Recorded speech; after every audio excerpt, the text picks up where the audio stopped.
But I mean, this is the time, that's the time to do some of that because, we all know as soon as you get out of school, it's sit your ass at the desk and draft, fool, because I don't have time to pay you to play with, the $1,500 plugin that you just bought.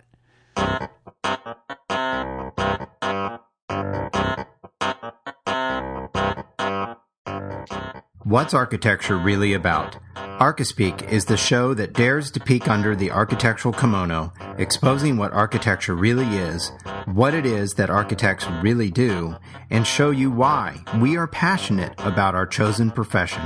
I'm Neil Pan. Join Evan Troxell, Cormac Phelan, and me as we have a casual conversation about all things architecture, which includes all the stuff people don't talk about.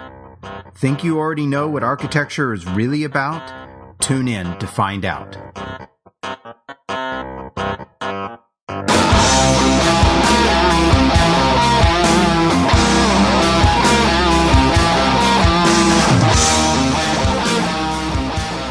It's time for some Archispeak. So welcome to episode 17 of the Archispeak Podcast. I'm Neil Pan. I'm Evan Troxell. And I'm Cormac Phelan. Evan's got some friends of the show we're going to announce first. That's right. All right. So this week we had 3 $5 fans. And the first one we've got is Sharon Randall. Thanks, Sharon. The second is Hearth, the mysterious Hearth. And the last but not least $5 fan for this week is Troy Brown. So thanks, everybody. We really appreciate your support. And if anybody would like to consider supporting the podcast and what we're doing here, $5 minimum donation will get you your name read on the show, and we would love to do that for you. So please look at archispeakpodcast.com/donate, and all the information is on that page. And real quick before we start too is if you go to archispeakpodcast.com/episodes/17, you can find all the notes for the show that we're doing right now. And on every page of the show, there is on the right-hand side, there is a field that you can put your email address in and get all the show notes emailed to you the day that the podcast goes live so that you can follow along and not even have to go to the website. How cool is that? So I encourage everyone to do that. It's at archispeakpodcast.com.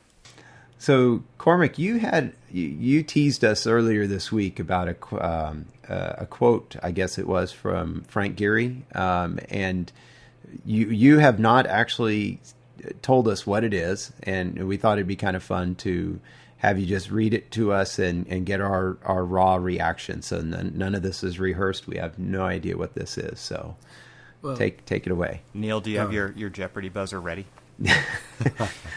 I got to work on the sound effects. Sorry about that. Who is Frank? Add it in post. All right. What is no?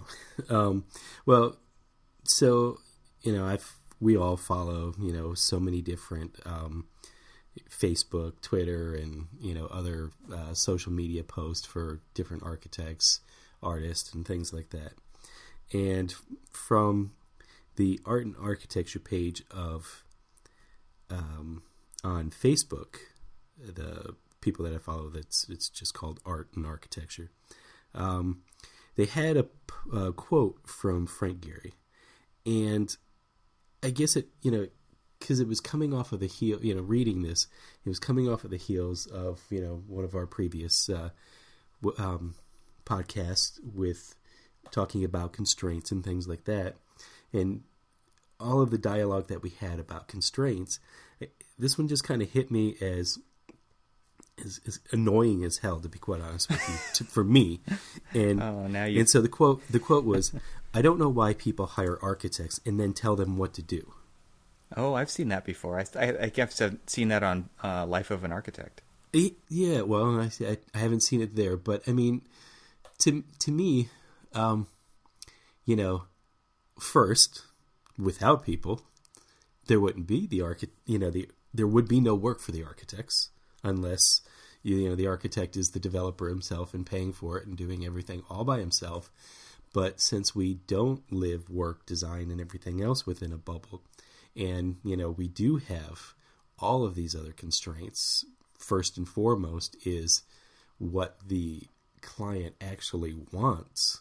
Because that's what they come to us for. We were just having kind of a little pre-show chat about, meeting with clients and things like that. And so they're what drives us, right? Well, I honestly see two sides to this, like everything. And that's why I wanted to bring it up. I'm interested in what other people's reactions to this is, because, I understand, there's the, artistic aspect where, and even, and I say this often to every one of our interns, we're as much as we are designers, we're also educators. And, they come to us because we have the expertise. But, to me, it just rubbed me the wrong way because, it's this, overbounding ego of the architect basically saying, all right. Yeah, you came to me, you told me what you want, now go away and let me give you what I think you should have.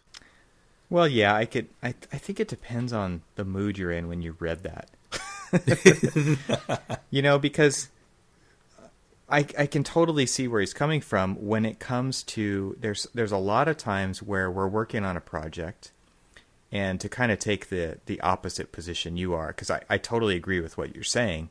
The other position is, which I think is still valid, is architects are experts at architecture, and I think a lot of times people don't see it that way. They know what they know because they've seen it on TV, or they've seen it done by a contractor or a developer or whatever, and they go into a meeting or a relationship with an architect and they don't treat them like they are the expert at what they do. I see this all the time working on schools, where the perfect way to do it is the way that they did it with the school they built 15 years ago. Oh, yeah. And so that is kind of, I think, that's where I would be coming from if I said that, I guess. If I had that tone and that, or, if I came at it from that angle. But then I also see it from the side that you presented first too, which is you've got to listen, you've got to discover, you've got to take into account all of the constraints that they throw at you, and you've got to come up with a solution that fits them like a glove. In which case you're taking ego out of it, right? You are purely solving the problem the best way that you can. Right. Well, and I guess the way that I read it and interpreted it, or at least just... It comes off very egotistical. Right? It does. And I've seen, countless interviews with the guy. And he, especially more recently with the Eisenhower Memorial here in D.C., where they interviewed him over and over again. And there's such an uproar over this design. And nobody wants it from, the local... I can't remember the name of the board, but basically it's a board that, governs the art and design, public art and, public works and stuff. And then there's the Eisenhower family and everyone else who are just, up in arms. And he basically, made, with no apology. And why should he? He's busted his ass trying to do this design and stuff. But, he's just like, well, this is what it is. And I don't really care what you say or what your opinions are, and just kind of moved on. And really throughout the whole battle, just kind of didn't budge in his belief that he was right and who cares what they think. Well, that could be true, but who knows? And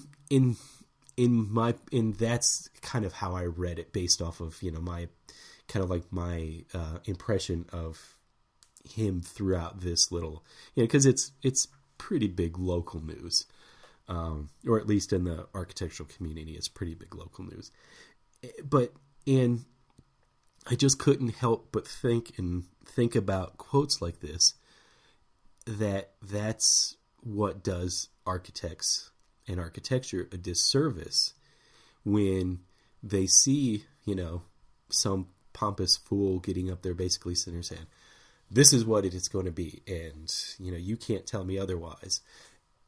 and all of the, the hardworking trench dwellers are just, sitting there saying, man, that's why, clients will come up to me and say, can you do this for $500? All I need is a set of blueprints, as we were sort of kind of chatting about pre-show, and just kind of, no wonder we have a respect problem. Well, Cormac, I have an interesting example for you. I can understand, reading that quote. It's interesting. I think you have to consider the source of where it's coming from. In this case, as you said, you've seen interviews with him.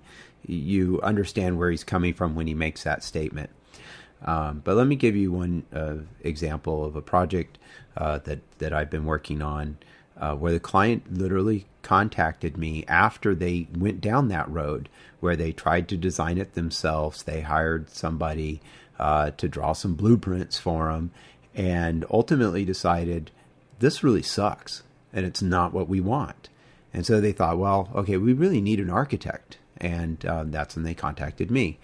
And what's been interesting about the design process with them is that every time I've proposed something, they've mostly liked it, but then they come back to me a week later with all these changes that begin to morph it back into what they didn't want originally, that they said was not what they wanted.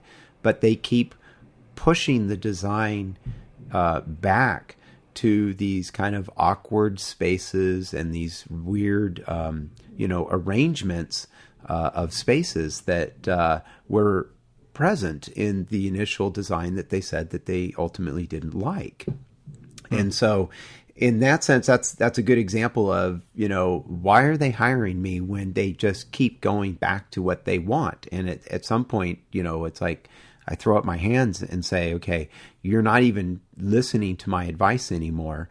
I'm just going to give you what you want because I can't keep continually redesigning this house. Right. So, so in that sense, I take his quote, from that perspective and say, why are you hiring me if you're not listening? Right. Yeah, if you're not going to listen to better advice, and ultimately, if this is what they want, then that is what they want, and who am I to tell them they're wrong? It is a delicate balance. But yes, and it's a very delicate balance. But coming from somebody like him, there's definitely an ego involved there that, at least in my example, I'm trying not to be, throwing my ego around, but I'm trying to give them good advice and they're not necessarily listening. Who knows what the original context was? I mean, that's a quote taken completely out of context. Oh, that's true too. But it is an interesting quote. I mean, whether it's in context or out of context. No, it's a good discussion point, I think. I mean, really, honestly, people do have a view of architects coming from that point of view. And that's, and they're like, why would I want to deal with that ever? Right. And then if you I'm guessing, I mean, I'm just giving him the benefit of the doubt. Because I've seen him quoted and I've seen him in interviews too. And I think totally straightforward. Right. Well, oh yeah. And, don't get me wrong. I mean, he's putting himself out there and doing some, fantastic cutting edge work that, we all kind of wish that we could do. Leaks. Or at least have those clients and it leaks. Those budgets. It goes over budget. Those are all things we want to do. Like I and I'm probably going to misquote the actual numbers, but I remember reading a long time ago when the Disney Concert Hall was, I guess the initial budget was somewhere around the neighborhood of like $50 million or something like that, and then ultimately it ended up being like $450 million. Oh, How? I mean, well, I'm sure it was all the client. Their scope was completely not in alignment with the budget. Oh, well, yes, that's true. I mean, we've all heard of scope creep, but wow, that's not a creep, that's a monster. I mean, when we come up with something and, it's just like, well, everything that you've asked for, and for the budget of $30 million is really going to cost you $35 million. Then you spend most of your time trying to figure out what you can live without with, so that you can get back that, get it back under the 30 million mark, throwing out a number. Well, this is kind of an interesting segue into kind of, Evan, what you wanted to also talk about in this episode about, I think the quote kind of ties in nicely with, do we care about that exterior, and what do we want to see out of students out of school, as working professionals? Because I think that that speaks a lot to what we're going to get into next. So, why don't you go ahead and tell us what the question was and how that got into what we're going to talk about. So this just came up today, and I thought it was an interesting topic because the question was, it was really a nice visit with a guy who is the dean of a brand new architecture school, meaning it started 2 weeks ago. And so he's been in the planning stages for the last 2 years, and I thought, wow, what an opportunity, right? And he even went into that a little bit, where he was saying, he's going all around the country, meeting with all the deans of all the architecture schools and saying, if you could start over, how would you do it with all of your experience? And something that came out from our side of the conversation was there's so much emphasis placed on the exterior of the building, exterior architecture. And there was a distinguishment between exterior architecture and interior architecture, which I thought was interesting, because I don't necessarily distinguish between the two myself, but this person did. And so basically the point was, students coming out of school are very good skinners. And the first time I'd heard that, right? But totally makes sense to me. And this kind of leads into something that is a reoccurring topic in my studio, which is architecture fashion or not, right? And so I thought that that's kind of an interesting topic to talk about. Well, I wanted to just quickly address the fashion statement. And no, architecture isn't fashion. And when people believe that that's kind of what we do, or if we believe that that's what we do, then we're not really looking at what we really do, which is, whole building design. Well, there is interior, exterior, everything, and yeah. Well, you can't argue though that there is not architecture that is not fashion. I mean, there's a lot of architecture that only is fashion. Well, you can say that, but you're saying by defining architecture. By defining it just simply on how it looks, its curvaceous appeal that, we see from the street and all that other stuff. That really, you've just limited architecture to just, like the street appeal. But we do it, it goes back to what we were talking about with the Gehry thing. We do it to ourselves when we make these magazines. Isn't architecture, an architectural record, basically just a, architectural Playboy? Oh, look at Arc Daily. Yeah, you're right. Yeah. We just look at the glossy pictures. Well, not only that, but how long do you look at the glossy picture? About 2 seconds before you scroll really through? Read it for the articles, but yeah. but we're looking for the centerfold. We're not really doing ourselves justice by, and so that's what people who are going to architecture school, they're looking at, I want to, they're flipping through these magazines, and I'm going to avoid saying what I was thinking, but they're looking through these magazines. This is a PG-rated show, so. Is it? Well, we don't have an explicit tag, but sometimes, yeah. Okay. But you're looking at all these pictures, and they're like, "That's what I want to do." I want to do that. But nobody ever really sits down. I mean, unless I'm asking, did you guys have this? But did anybody sit down with you and really explain to you what architects really do? I mean, a lot of people just think we do the pretty pictures. We just draw buildings. Well, that's because that's what people see architecture as a product, I think, most of the time. Exactly. So and so back to that is the society we live in. But Cormac, if you think back in school, and I don't know what school's like now, but all the projects, back when I was in school, and taking out the old man cane here, just that, if you were really good with your graphics, pencils and ink markers and stuff like that, I always called it, is it the steak or the sizzle? Is it a good project, or is it just like, holy crap? Did you just say, guy's what? What did I just say? What? You said exactly what a client not too long ago said. I'm not worried about the steak. For this presentation, we just want to see the sizzle. And I've never heard that before. I swear to you, I've never heard that before. That is an old saying from an architect I used to work for. He is on the East Coast. Yeah, news travels slowly out to 3 years behind.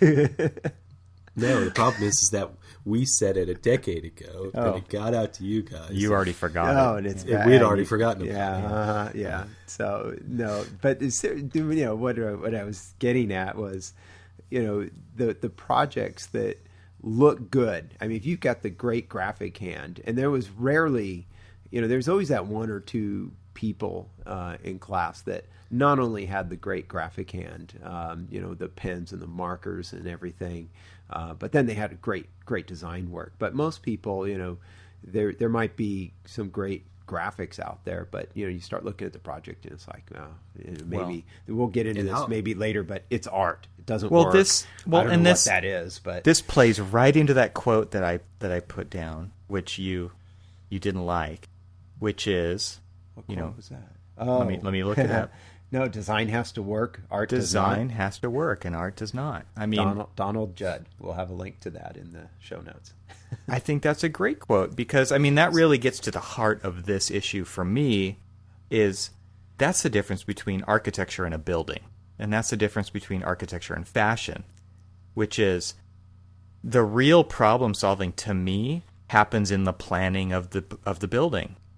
And that is when you are going through the process with the client and you are working out the solution to all of the things that are issues to them. And hopefully there's a lot of them, and those are the constraints that we've been talking about.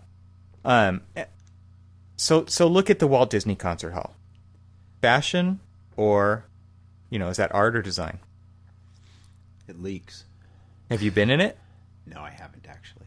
I've the last time we were in Los Angeles, I hunted it down and we walked past it. Didn't walk in it because... Okay, and so your street perspective reaction was what? Oh, it was eye candy. It was, wow, look at this thing. Well, this is, but how the hell did they make that thing real? I mean, that's what you see when you walk up and you can walk around it and you can touch that building, right? But that's what we see. That's true. More seasoned people versus somebody who's coming at it, and I'm just talking about the perspective of this guy who was asking you about what you want to see, out of an architecture school or something.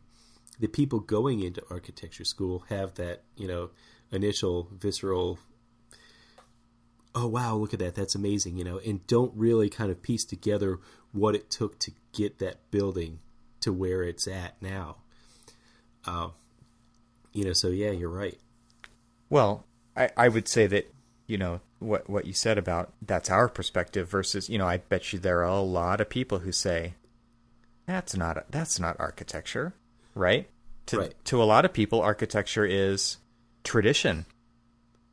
Absolutely. Right? It's dogma. It's the architecture of the past, and this is purely sculpture, or fashion. Yeah, and there's a lot to be there's actually a lot to be said about the stance that a lot of traditionalists take when it comes to buildings like that. Because to me, and this was a discussion that goes all the way back to school, are you just creating like this little jewel box that can be picked up and put anywhere, that has no real sense of place? Contextless. Right. Yeah, it has absolutely no context. It has no like state of being in one place or another. It literally could be picked up and put anywhere. Right. And something like the Disney Concert Hall is a great example of that. It can be picked up and moved from place to place to place, and no one would know the difference. You know, and well, that's true, but this also is a dichotomy, because this building, when it does have an exterior presence and it does have an exterior experience, this building is really all about the concert space on the inside, and it is actually like you're inside an instrument. And yes, maybe it doesn't matter what its surroundings are, but it's not even, who cares? Well, you know, in the ultimate use of the building, you're right. You know, it's about, you know, and I know, because if as much as I've read about the building, is, you know, how much he went through, you know, painstaking design with, you know, acousticians or whatever, however you pronounce it properly, and is, you know, to really get it to work perfectly with the instruments and the music and everything else, and just, but that's not, I mean, is the use of the building, if it's a successful use of the building, does that make it good architecture if the rest of it just kind of fails because it has no context? It has, and I'm not saying that this doesn't, I'm just, as a general, throwing it out there, does a building that doesn't, you know, really respond to its surroundings, but works perfectly as whatever it was supposed to be, is that good art? I mean, is that architecture? I mean, yeah. I just love that it creates such a rich discussion. You know, I think that's an amazing thing. Yeah. Because let's look at the other side. I mean, one of the examples that was brought up in the same meeting today was Kahn's Kimball Art Museum in Texas. Right. Yeah. And, okay, so let's look at both of these examples as if they were studio projects in school. All right? Which one is going to get the attention? Assume that the graphics were equal in presentation. So I pasted the link into Skype. You guys can check it out. We'll put the link in the show notes. But on greatbuildings.com, just go to the Kimball Art Museum and look at the plan drawing of that building. It's like super boring, right? I think it would, as somebody said today in the meeting, it would get ripped to shreds in a true crit, where you've got a jury showing up and they're basically, you know, judging your skills on layout. Go ahead. I was going to say, or are they judging your skills on fashion? Well, they could be, yeah. Because that building is, again, if you look at the planning, it is very simple. But if you go, as in most of Kahn's work, if you go to the Salk, or if you see the Exeter Library, I mean, it's like you look at these buildings and they are about a move, one move typically. Where you look at a Gehry building, there's a lot going on there. Okay. And they're totally different. But if you experience the Kimball Art Museum from the inside, that's what it's about. Okay. Pure and simple. It's about light and mood. But you even still get that light and mood and movement and everything else from the exterior, you know, as you're moving around it. And, you know, it's still kind of, you know, it kind of sits there. But I mean, it's got a presence to me that far more contextual than, like, say, the, you know, let's use one of Gehry's art museums. I wasn't even alive when this thing was built, so I don't know. But it's hard to say. And if you, but think about it. I mean, you know, still today, to you, even though it's of, you know, a completely different time, there's movement and motion and all of these other things, and the way that the light, interplay of light in some of the more public spaces and even the exterior spaces with, all of these different, slatted roof and everything. It actually makes you, it still gives you a comfortable feeling, or at least this is, I'm giving you my perspective of it. Well, look, I mean, and this also goes back to the discussion of the vernacular, right? I mean, that's why people love traditional architecture, is because of the feeling it gives them. But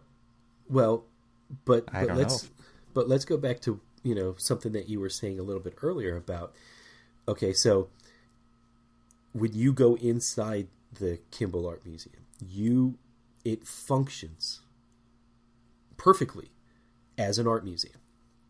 Depending on, your thought of exactly what, I mean, there's numerous different people who have numerous different thoughts about how an art museum should work. Mm-hmm. But then you read like all of the criticisms, and no, I haven't been in this building, so I really can't, say whether or not a lot of the criticisms are right, but you read the criticisms about the Bilbao, Guggenheim at Bilbao, and most of it is that the building overpowers the artwork. Yeah, right. It's foreground. So the question, I mean, does that make it a successful, art museum if it's overpowering what you actually are going there to experience and see? I had this. How many people go there to see the building? Well, all the architecture students. All the architecture students. The ones who are standing outside because they don't have enough money to go into the museum and are sketching it and taking pictures. Yeah. Those are the people who go there to see the building. That's more than just the architecture students, I would imagine. Well, that's true too.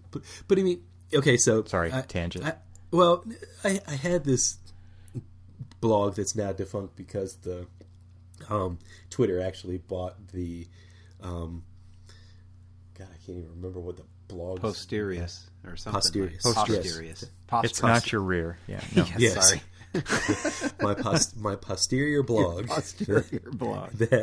And that's where it went. Exactly.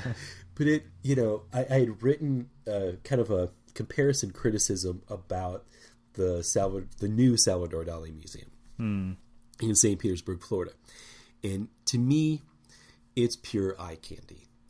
Because the experience when you go inside and you're trying to look at the work and experience, for me, what it, the reason why I went there was really about, the reason why I went there was because I used to work at the old Dali Museum and knew, and even though it was in a prefabricated metal building, the way that the interior was laid out, it gave you certain perspectives of certain different works and stuff. And the way that they laid out the new building, all of those perspectives were removed. So you were staring at some of his 2-story tall masterworks at ground level staring up, when in the old building you were kind of standing at half, at kind of like the midpoint. Your perspective was different. So you had a completely different perspective. And to me, I thought that was a better way. And in fact, Dali himself intended them to be looked at in that particular way. And so I was completely annoyed at the new building because the new building... It was an object. It was fashion. It was a jewel box. That's all it was. It was nothing. It was intended. It was designed and intended for one purpose, and that was to house and display Dali's work. And it doesn't do it very successfly. Well, don't you think that building is kind of derived from? I would imagine. I haven't looked into it, but it's got to be derived from something of Dali. I would think by looking at it. They make the claim that yes. Okay, so it's a big concrete box with a glass bubble basically melting through it. Yeah, the triangulated glass. Yeah, right. And it it looked. I mean. It's attractive. The gestures look kind of cool. But, just Well, from this. I wonder if that pulls a lot of people in. I mean, I would think that the concert hall does that too, but I wonder if the Kimball does that. Well, you know, I mean, it's street presence, if you will. That, you know what, in Curb probably appeal? not. Probably Doesn't have not. the right curb appeal. You know, in another good example, and you know, it's another art museum is there's in fact, it's You're killing me here with all these buildings, man. The I was links are thinking just gonna about go insane. I was thinking about the Denver Art Museum. great example. You know, is it, you know, and without knowing anybody or anyone who's, and in fact, I haven't even read any write-ups on, you know, on how it's experienced and stuff, but you know, you probably go there for the eye candy from the street. You know, I Heck yeah, walk under that cantilever. oh yeah. You know, and yeah. Well, and there's even this crazy ass proposal for the LACMA in LA. I mean, it's the object in the field, you know. But okay, so we know, and kind of let's bring this back around to the question that the guy was asking you guys. Good idea. Is so we know that, yeah, even though there are, you know, they are eye candy, and you know that's what draws a lot of people in, and even, you know, controversy of its appearance is what draws people in. Because you're going to have traditionalists who would have much rather seen, you know, this Greek colonnade, and would much prefer to do, you know, experience a museum like that. But they're still going to go in because they want to see, you know, the modernist abomination that, you know, should have been something else. But so we can look at that and we can see how, you know, what kind of went into creating that building. All of the different, you know, engineering trades and all the architectural hours of interaction with the client and the engineers and everything else that went into it to make that whole building. To kind of bring it back around to the whole building idea that I was kind of originally thinking about. That's really what we should be kind of focusing on in architecture school. I mean, we've talked about, you know, a couple of, you know, I think it was like one of the first two episodes, you know, we had talked about, you know, I guess our impressions of the failings of architectural education and how it doesn't kind of marry up with the actual practice of architecture. And I don't want, you know, I don't want to keep. Well, I mean, I guess one of the questions I have is, okay, so there, yeah, it is like you said, it's hard to get back into, but is there even time to explore a solution that is beyond the outer 6 inches of the building in a 10-week class? I mean, really, the emphasis is form making and it isn't planning, because it is so much based on parametric plugins and there's so many of these buzzword tools that people are trying to use and outdo, you know, the competitive nature of the studio class, and they're trying to outdo what they've done before and the other students in the class, and you never get to the meat of the problem. Well, there's no client. Well, that's true. You know, do you think that architectural studio is set up in the way that's, just like you said, it's really dissected into little small explorations? And rather than that, because in a way, none of what we do on a daily basis, I mean, think about the many years that go into a single project. You know, maybe we should be approaching education, and, you know, and again, I always keep going, teach the basics the first 2 years. Do all of these little projects and do all these little, you know, teaching them about, you know, the golden section and all of these other different notions and ideas and fun things that we learn. but then start to put it into a practical application where you give them a year-long project. One project. Yeah. All year long. Well, look at Rural Studio, right? Rural Studio is a great example. And in fact, that's, that's an exception to the rule because they're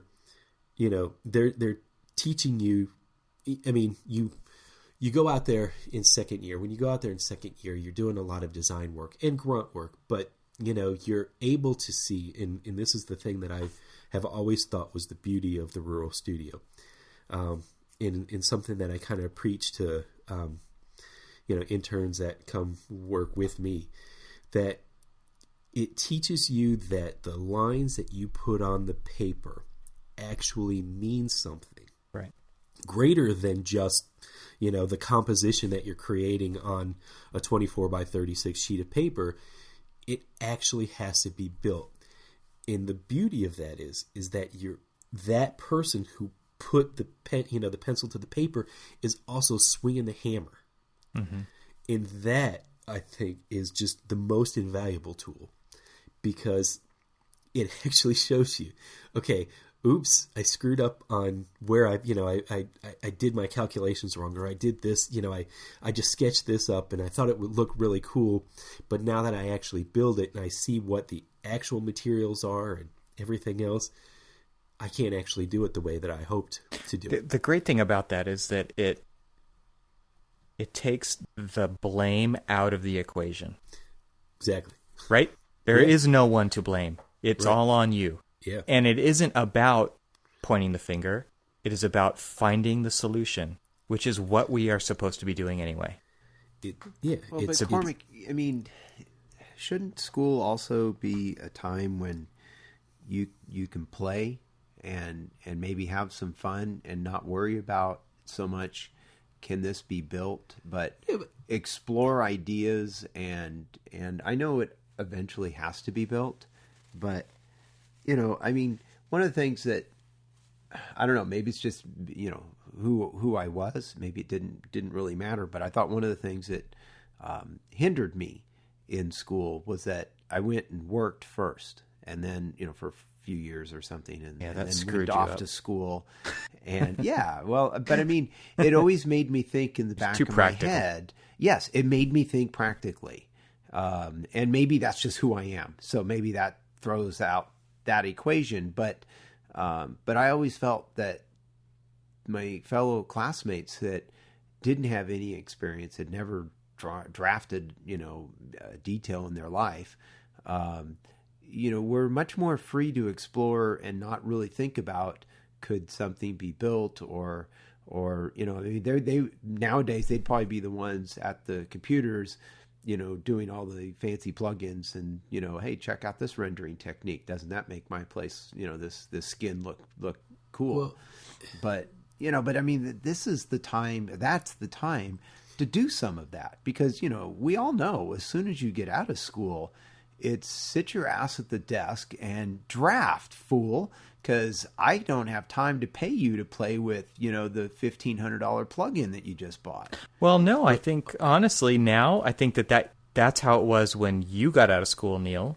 Okay. And when I got out of school. But now, the students coming out of school are not drafting. What are they doing? They're modeling, they're rendering, and they're doing Photoshop and presentations. Because no one in the firm who's been there a long time knows how to do any of that stuff. But that is what the clients expect. But how different is that than when we got out of school and you got stuck in graphics? I did. I got stuck doing details. And that's when putting a line on the page or in the computer mattered. Well, true, but one of my first big jobs, serious jobs after school, I was stuck in graphics for a while.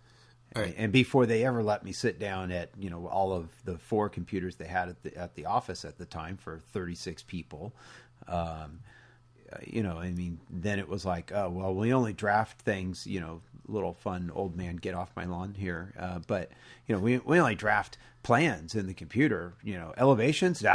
We can't do that. That's you got to draw those by hand. And then, eventually somebody realized it just seems we like could draw them in the computer, and, wow, look where we're at today. It's always a transitional phase, it seems like. Yes, but let me ask you this. Okay.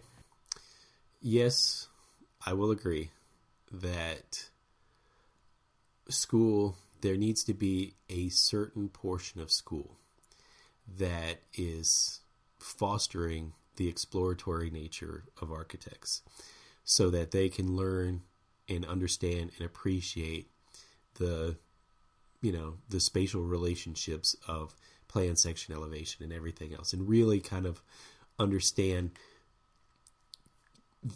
space creating, space making. Thinking spatially. Yeah. But ultimately, what are you going to school for?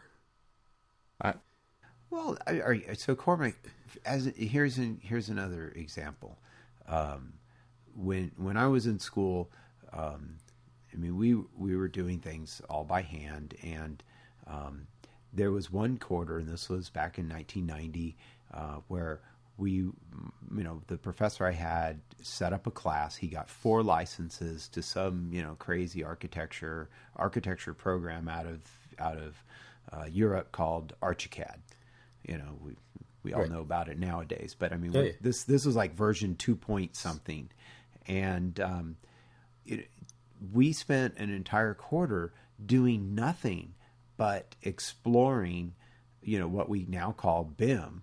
But we could model stuff and explore those insides and sections and plans, and it was like, one of the things we did was our professor said, okay, well, for your first presentation, I want to see 50 different perspectives. And, that was unheard of at the time. I was like, I don't have time to draw that many different, hand draw that. Well, with the computer, we could, and we could sit inside the spaces and actually experience them, I think, for the first time of all of our careers in 3 dimensions. What we called, or what was kind of crude 3-dimensional modeling at the time. But, that was a chance for us to really explore that. So I think with the tools that the students have today, I think they can take that to a whole nother level of reality. And I'm still blown away, though, by sitting down with trace and a pen, and you can look at a plan or a section, and you can sketch in perspective what the inside of that space looks like, because you think in 3D. Right. It's in your brain. But you know how to do it, and you don't have to just place a camera in a virtual environment and look at it. Right. But I don't. To me, that's a skill that is just, you cannot replace that. No, you can't. But I don't think. But Evan, you can't say that every. And I'm not implying you are, but not every student, just because they can model well, doesn't also have that ability to visualize. And maybe if they had to draw it up, but the tools today are different. They don't have to sketch up that space in 3 dimensions, but they may be thinking about it in 3 dimensions. I know that's the way I think, and if I had better knowledge of the tools today, I can do fun stuff like you post, that just makes me jealous as hell. All the cool renderings of things that you post on your site. I'm like, wow, I love that stuff. I think that way, but I don't have the modeling skills. I could maybe sketch it poorly because we don't do that so much anymore. Back to your question, Cormac. To me, I think the purpose, at least what I got out of school, was that and something I wouldn't trade for the world, is I learned how to learn. And I really feel like it set me on a path of lifelong learning, where I'm not ever feeling like I've got this figured out. And I think that is one of the intangibles of a great architectural education. It is an amazing thing that teaches you don't know the answers, and it's your job to figure them out. And that's why we are a generation of problem solvers. Not even a generation. This is a discipline of problem solving. Absolutely. And that, it sounds like what you just said sounds very much like a rant I was giving to someone as we were driving to the job site.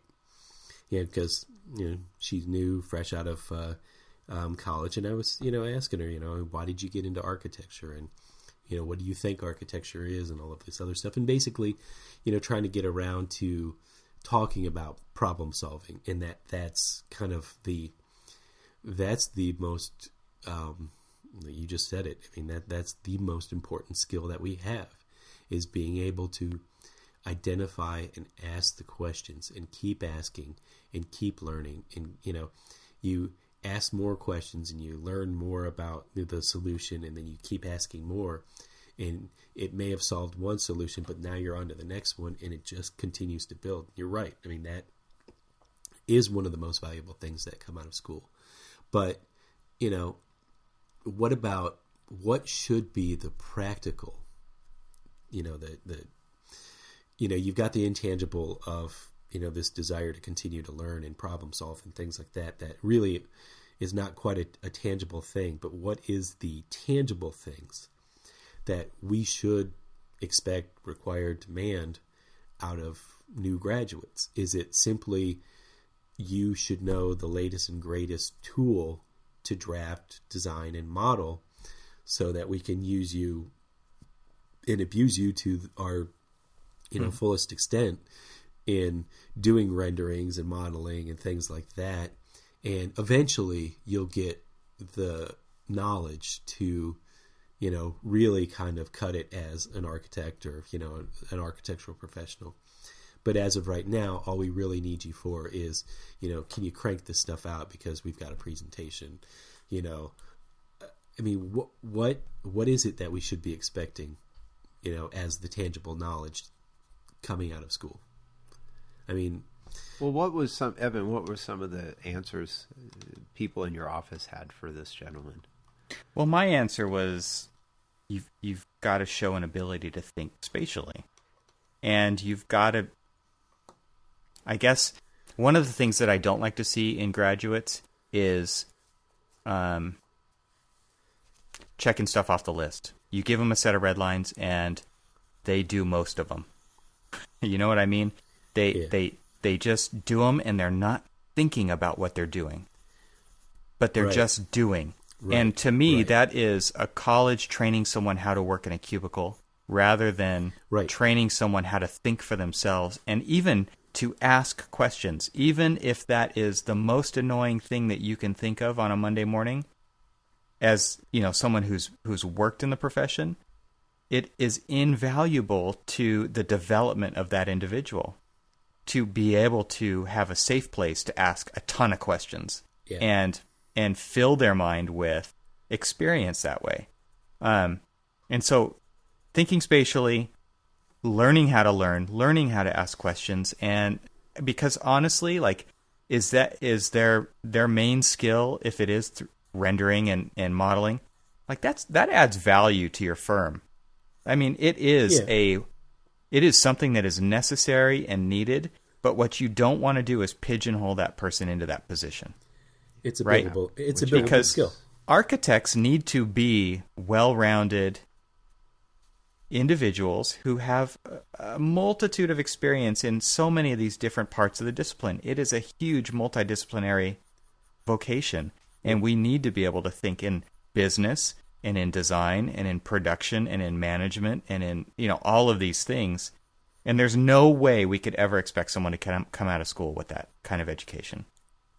Yeah, and I don't think that's what I was actually getting at is, are they able to, out of the box be an architect? No. But there are a lot of people who complain about what people don't come out of school with, though, right? And a lot of times I listen to the complaint and I'm like, do you seriously expect them to come out of school with that kind of experience? I even complain about what they don't learn, but it's more in the intangibles that you were talking about on the, it's okay to fail, because when you fail, you learn, and, you can grow from that. And I think everybody is so fearful of failure or mistakes But Cormac, you're so right about that, and that's not a failure of architecture school. That's a failure of our education system in general.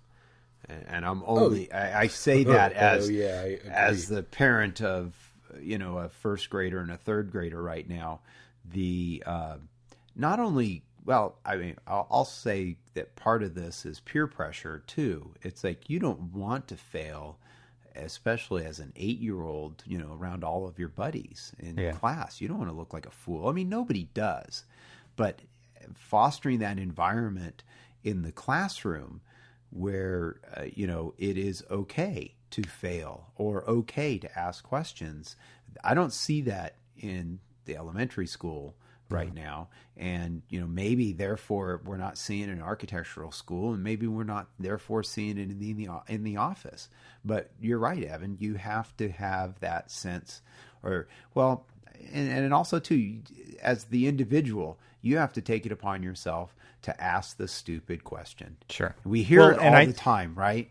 It's okay to ask stupid questions, but none of us want to do it. Don't you think going to architecture school kind of cures you of that, though? I mean, I know it did for me. You had to unlearn all of the stuff all those bad habits that were taught to you in regular school. I mean, I know I did in mine. And going through juries and crits, how many times did you hear at the end of your quarter or semester, that was a good first pass, right? And you're like, first pass? I just spent 10 weeks or 16 weeks or whatever you went through of my life on this. And this is the 20th version of this project that I built 12 study models, and I did digital models, and I did all these drawings, and I've gone through 3 rolls of trace. That wasn't a first pass. And now looking back at that as a professional, like I could have gone through that 10 weeks in 1 week, right? Because now I can be so much more focused and I have so much more experience that to me, sitting on a jury, that is a first pass, right? But it was so degrading to go through that. And you go through that enough and you finally start to realize that that's the right perspective to have, because you do get more experience and you do get faster at it. And you start to get rid of those bad habits. Right. But isn't it also the point, and I know we have this as one of our topics to talk about at some point, is, isn't it the point, though, of being on a jury to be told, that's crap? And it may be decent, but, it's crap. And Wow. You got to learn from that, right? I mean, you have to learn that it is your first pass, and maybe that's the point. Well, and it is the first pass according to them, right? It's the first time they're seeing it. That's true. But, I mean, who wants to go to a crit and just be told, you're great? And maybe you are, but well, you are, Cormac. I think that, it's a really interesting thing to talk about. And I think we've been all over the place tonight, but well, we have. We never promised to stay on topic, and it is kind of like everyone's just listening in on our conversation. But these are real issues. The education thing is a huge issue that a lot of people are talking about. Obviously, it's not just us, and we know people who are taking that issue head on.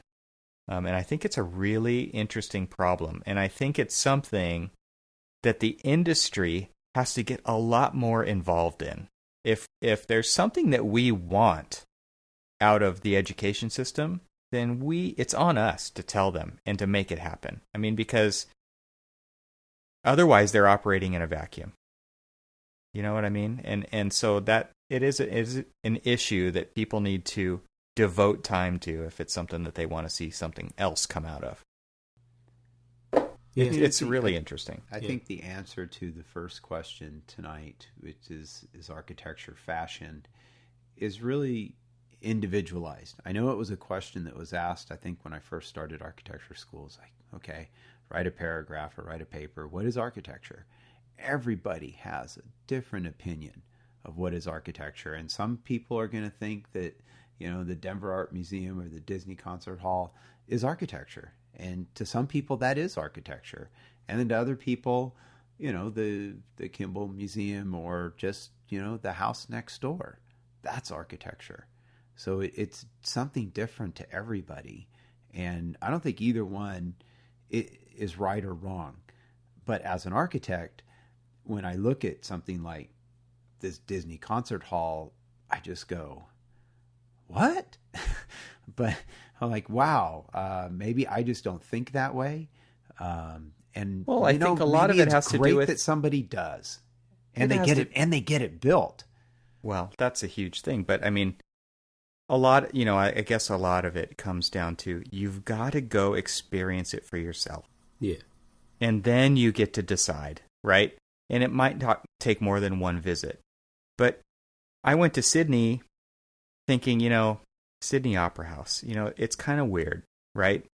But when I was there and I actually got to touch it and walk around the whole thing, it took on a whole different meaning to me. And I think, the concert hall was like that for me too. And I think a lot of times when we look at these buildings that we do not get, right? I mean, you look at it in a photograph, in a two-dimensional image, how can you get it? You know what I mean? Architecture has to be experienced. It does have to be experienced. And I think that is also one of the differentiators of architecture versus fashion, or architecture versus a building. Yeah. It is not something purely to look at. It is something to be experienced, and that it really can change your mind. It could change your mood. It can do a lot of things, and that's what makes it architecture. Yeah. To me, at least. Well, that sounds like a good place to wrap it up tonight, guys. What do you think? All right. So if you have any questions or comments, please visit our website at archispeakpodcast.com, or you can also find our individual Twitter accounts, which are listed on the website as well. And you can follow Archispeak on Twitter, and please post links or interesting topics on our Facebook page. And don't forget to call and leave a message. We're still waiting for that first caller. Who's it going to be? The number is 415-484-8496. It's listed on the website. That's why nobody's calling us, because I misquote the number. It's on the website, and you can click a link too. And then also, lastly, don't forget to leave us a review on iTunes. We're proudly the most reviewed architectural podcast on iTunes, so we want to keep that up. Woohoo! Okay, guys. Thank you very much. All right. See you next time. See you next time. See you guys.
Control.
It's our podcast.